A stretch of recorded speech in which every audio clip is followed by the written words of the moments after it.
का मंदिर जो है वो सरकार अगर कह देती तो क्या वो सुनते नहीं?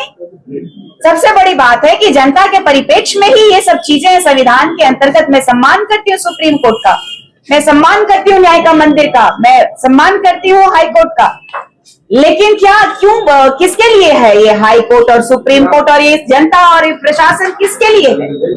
ये सरकार अगर एक बार कह देती कि ये जो एविडेंसेस हैं, जो सरकार टैक्स ले रही है, जिस जनता से टैक्स ले रही है उसका इनके पास प्रमाण है, वहां पे भी प्रमाण है, तो फिर सुप्रीम कोर्ट ये मान क्यों नहीं रही है?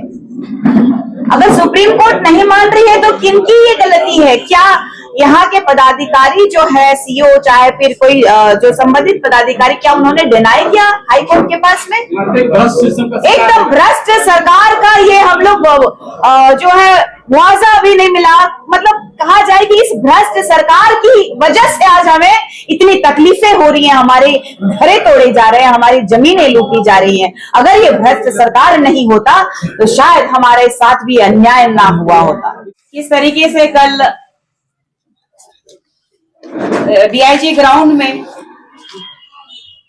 रवैया प्रशासन का रहा, या तो फिर कैसे हाई कोर्ट का जो ऐसा फरमान है जो कि हमारे लोग त्रस्त हैं, तो जो त्रस्त लोग हैं, जो रैयती लोग हैं, आइए उनसे उनके बारे में जानेंगे कि उनका दर्द क्या है। आप भी महसूस कीजिए कि किन के लिए आपकी आदिवासी बेटी लड़ने गई थी। मैं मारिया ग्लोरिया खुजूर वहाँ की एक रैयत की खरीदार हूँ, और हमारे ये सारा पूरा जो प्रबंधन होता है एक जमीन खरीदने के लिए, वो सारा कुछ हमारे साथ डॉक्यूमेंट है। ये हमारा सारा परमिशन का पेपर है, परमिशन हुआ, LRDC का जितना भी प्रक्रिया चलता है वो सारा हुआ। उसके बाद रजिस्ट्री हुआ, ये डीड हमारे हाथ में है। उसके बाद में करेक्शन स्लिप है।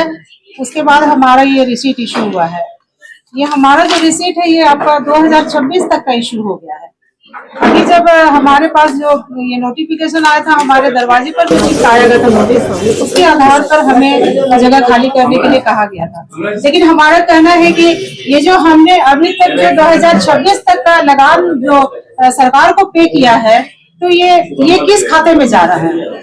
अगर आपके पास, आप अपनी जमीन के लिए, मैं रिम्स से सवाल करती हूँ कि अगर रिम्स के पास ये जमीन है तो आप मेरे को 2026 का रिसीट दिखा दीजिए ना, हम मान जाएंगे कि हम शायद गलत है तो हम पीछे हट जाएंगे।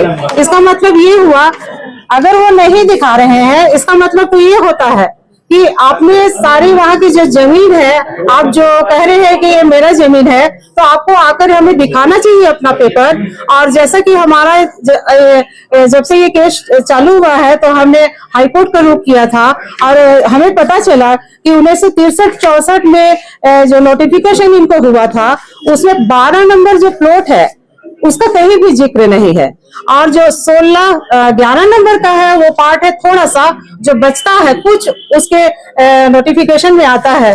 उसके बाद 14 नंबर का पार्ट है वो भी कुछ आता है, और फिर है 16 नंबर, फिर 18 नंबर आता है। तो इसमें तो 12 नंबर का कहीं भी जिक्र नहीं है। और पाबरेन बाड़ा का जो जमीन है, यहाँ पे उनका रसीद है, ये पाबरेन बाड़ा का जो जमीन है, अगर मान लीजिए आपके नोटिफिकेशन में आता ही नहीं है तो आपने उसे कैसे उसमें बने घर को गिरा दिया।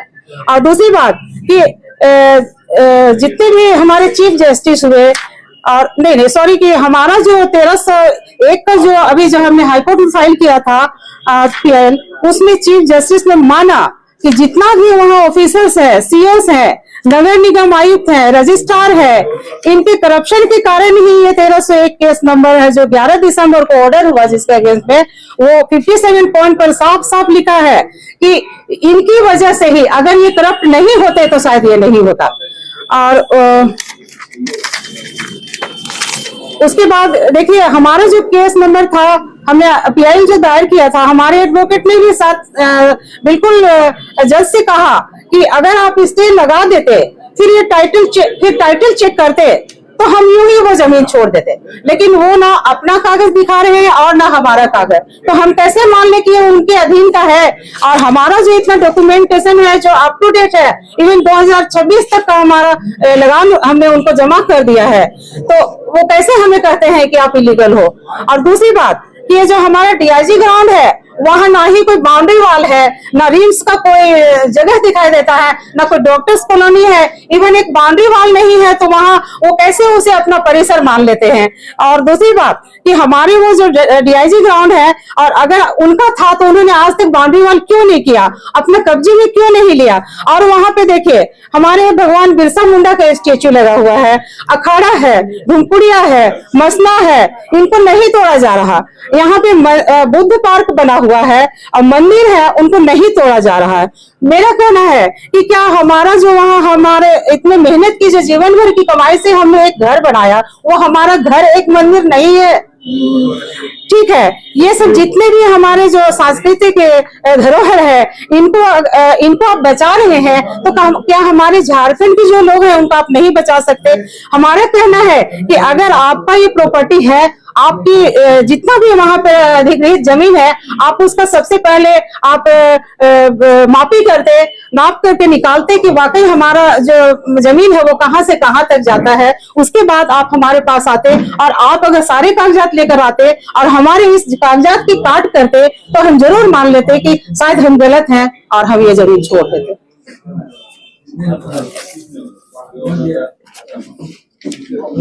जोड़ दीजिए उसमें। मेरा कहना है कि जब हमारे पास ओरिजिनल सब डॉक्यूमेंट्स हैं जमीन से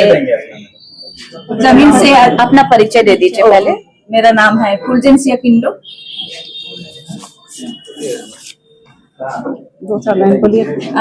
मेरा कहना है आप लोग के पास कि मेरे पास जब इतने ओरिजिनल डॉक्यूमेंट्स हैं, पेपर्स हैं, सब कुछ क्लियर है, तो आज ये दिन हमको देखने को क्यों मिल रहा है। हमारी ये सब ऑफिसर्स कहाँ गए और कहाँ से मेरा ये सब ओरिजिनल सर्टिफिकेट हमको मिला, पास हुआ। और इतने अभी टोटल मेरा मतलब 6 साल हो रहा है वहाँ रहना। हालांकि बहुत पहले ही 2004 में ही ये जमीन मैंने खरीदा है, लेकिन ये कुछ कारणवश हमने देरी से ही घर बनाया और अभी 5-6 साल कंप्लीट हो रहा है। रजिस्ट्री कब करवाए थे? रजिस्ट्री 2004 में। और लिए कब थे?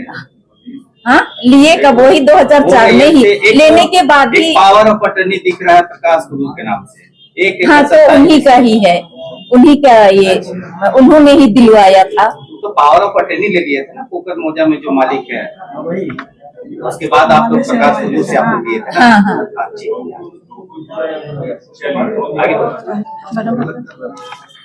आगे मेरा नाम ग्लोरिया कंडुलना है। ये दोनों दीदी ने सब कुछ बता दिया है। मेरे पास भी सब ओरिजिनल पेपर तो है। क्यों परमिशन हुआ, क्यों रजिस्ट्री हुआ, क्यों ऑनलाइन रसीद कटा, ये रसीद कटा तो उसके अनुसार सब ओके है, तो हम भी ओके हो गए। 2003 में हम जमीन लिए, 4-5 में रजिस्ट्री हुआ होगा। स्टडी नहीं किए हैं, स्टडी करने का नौबत नहीं आया। तो 2008 में करकट का घर बनाए। उसके बाद अभी फिलहाल में कोरोना में हम शुरू किए, तो उस समय बिल्डिंग बनाए, रहे भी नहीं, धस दिया। आगे क्या करेंगे आप?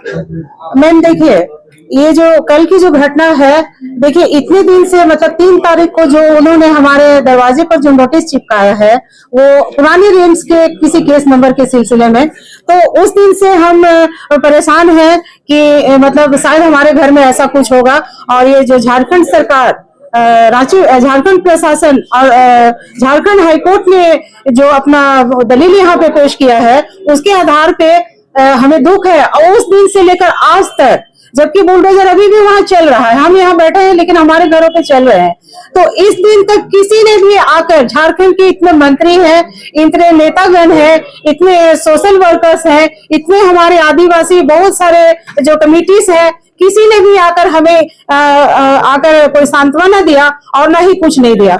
और हम सोचते रहे कि सबके पास हमने नोटिस डाला कि हमारे यहाँ आइए, प्लीज आइए ना, हम लोगों को मदद कीजिए, हमारे कागजात देखिए, कोई हमें इसे देख ही नहीं रहा है। हम सब परिवार, हमारे घर परिवार के लोग, बच्चे और सारे लोग रो रहे हैं, लेकिन किसी ने भी सुनने की कोई ये नहीं दिखाई। और कल हमारे अचानक से हमारी मैम निशा मैम वहां पर पहुंची, हम भी वहीं पे खड़े थे, हम अपने घरों को देख रहे थे तोड़ते हुए, अपने आंखों में आंसू लिए हुए। कल हमारी इस बहन का घर टूट रहा था और मेरा तो पहले ही 2 दिन पहले ही टूट चुका और मैं अपने बाकी सामान को जुगाड़ करने में लगी हुई थी। बहन का इनके बगल में है, इनका भी दोनों घर अभी बुलडोजर लगे हुए हैं। तो कल निशा मैम वहां पे आई, उन्होंने अचानक से आवाज हुई, हम वहां रो रहे थे, अब पता चला कि मैम आई है, हम लोग सारे उधर ही दौड़ पड़े और मैडम के साथ हो लिए। और हमें इतना अच्छा लगा कि चलो कोई तो हुआ जो हमें हमारी जो क्रंदन की जो आवाज है उन्होंने सुनी और वहां पे पहुंची। हम इनके साथ हो लिए कि चलिए मैम आप आ गई। हमारे आंखों से जो आंसू बह रहे थे वो मैं ही बयां कर सकती हूँ कि हमारी जो वहां स्थिति थी। लेकिन उन लोगों ने तब और इतनी जोर से इन्होंने आवाज लगाई हमारे पक्ष में कि सारे बुलडोजर 3-3, 4-4 लगे हुए तो रुक गए। और अगर मान लिया, मैं कहती हूँ, अगर निशा मैम के साथ हमारे बाकी सारे जो नेता मंत्री अथवा जो समाज के सुधारक जो कहलाते हैं वो अगर वहां इकट्ठे होते तो वहां 3 बुलडोजर या 4 बुलडोजर या वहां जो प्रशासन लगी थी शायद वहां नदारद हो जाते। लेकिन हमारा दुर्भाग्य है कि हमारे झारखंड में केवल निशा मैम ही हमारे लिए खड़ी है।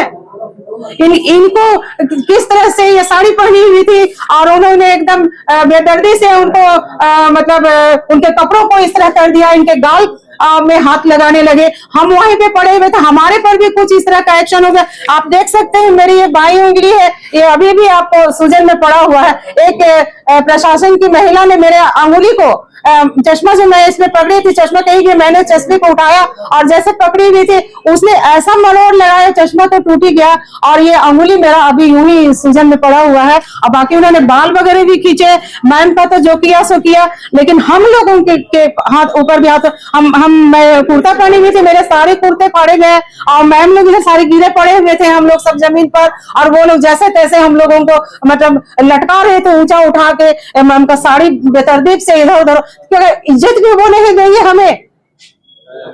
मैं पूरे प्रशासन और हमारी सरकार से कहती हूँ, अब वह सरकार जो कहलाती है हमारे लिए, तो वो क्या हमारी आवाज आज तक इतने 8 दिनों से जो चल रही है वो सुनाई नहीं दे रही है उनको? हमें बड़ा दुख हुआ। सवाल है मैडम, निशा मैडम से सवाल है कि खबर आ रही है कि जिस जमीन पर बुलडोजर चल रहा है उस जमीन की रजिस्ट्री का जो खाता है वो मिल नहीं रहा है रजिस्ट्री ऑफिस में, और आप लोग इतने कागजात लेकर के बैठे हैं फिर भी जो है मैंने तोड़ा जा रहा है, तो क्या मानते हैं इसके पीछे क्या कारण हो सकता है? क्या आप लोग अपनी बातों को ठीक ढंग से कोर्ट में रख नहीं पाए और इसके कारण जो खामियाजा भुगतना पड़ा? सबसे बड़ी बात है कि इस झारखंड सरकार के अंतर्गत जितने भी कर्मचारी काम कर रहे हैं, चाहे वो प्रशासनिक पदाधिकारी हो, चाहे फिर किसी भी विभाग के पदाधिकारी हो, आप देख रहे हैं कि लगातार जो है कितनी धांधलियां हो रही हैं। हमारे पास पेपर्स भी रहते हैं ना जमीन का, उसके बावजूद आज के समय में इस सरकार में किसी और के नाम से लोग पेपर लेकर के आ जा रहे हैं और अपनी जमीन को भी अपनी आंखों के सामने कई लोगों ने लूटते हुए देखा है, छीनते हुए देखा है, और वही हाल आज इस सरकार में भी हो रहा है। न्याय का मंदिर जो है वो सरकार अगर कह देती तो क्या वो सुनते नहीं? सबसे बड़ी बात है कि जनता के परिप्रेक्ष्य में ही ये सब चीजें संविधान के अंतर्गत मैं सम्मान करती हूँ सुप्रीम कोर्ट का, मैं सम्मान करती हूँ न्याय का मंदिर का, मैं सम्मान करती हूँ हाई कोर्ट का, लेकिन क्या क्यों किसके लिए है ये हाई कोर्ट और सुप्रीम कोर्ट और ये जनता और ये प्रशासन किसके लिए है? ये सरकार अगर एक बार कह देती कि ये जो एविडेंसेस हैं, जो सरकार टैक्स ले रही है, जिस जनता से टैक्स ले रही है उसका इनके पास प्रमाण है, वहां पे भी प्रमाण है, तो फिर सुप्रीम कोर्ट ये मान क्यों नहीं रही है? अगर सुप्रीम कोर्ट नहीं मान रही है तो किनकी ये गलती है? क्या यहाँ के पदाधिकारी जो है, सीओ चाहे फिर कोई जो संबंधित पदाधिकारी, क्या उन्होंने डिनाई किया हाईकोर्ट के पास में? एकदम भ्रष्ट सरकार का ये हम लोग जो है मुआवजा भी नहीं मिला। मतलब कहा जाए कि इस भ्रष्ट सरकार की वजह से आज हमें इतनी तकलीफें हो रही हैं, हमारे घरे तोड़े जा रहे हैं, हमारी जमीनें लूटी जा रही हैं। अगर ये भ्रष्ट सरकार नहीं होता तो शायद हमारे साथ भी अन्याय ना हुआ होता। अभी तो टेलर, अभी तो हरमू गुरुआ में कहा जा रहा है कि 4 जगहों पर अभी भारी अतिक्रमण जो है ध्वस्त किया जा रहा है, वहां भी उतरेंगे आप? देखिए, इसके बाद अगर कोई भी रैयतों का घर तोड़ने का कोशिश करे, चाहे इस भारत देश का न्याय का मंदिर जिसका हम हृदय से सम्मान करते हैं, अगर उनका भी आदेश आएगा, अगर इस बार अगर सबके पास में रैयत अगर होंगे तो रैयतों का घर को बचाने का काम हम लोग प्रखरता से करेंगे। चाहे जेल भेज दें, चाहे जान ले ले, चाहे गोली मार दें, कुछ भी कर दे। इस बार अगर इस तरीके का हरकत करती है सरकार, और सरकार की ही गलती की वजह से ये खामियाजा हमें भुगतने का जो सिचुएशन दिखेगा,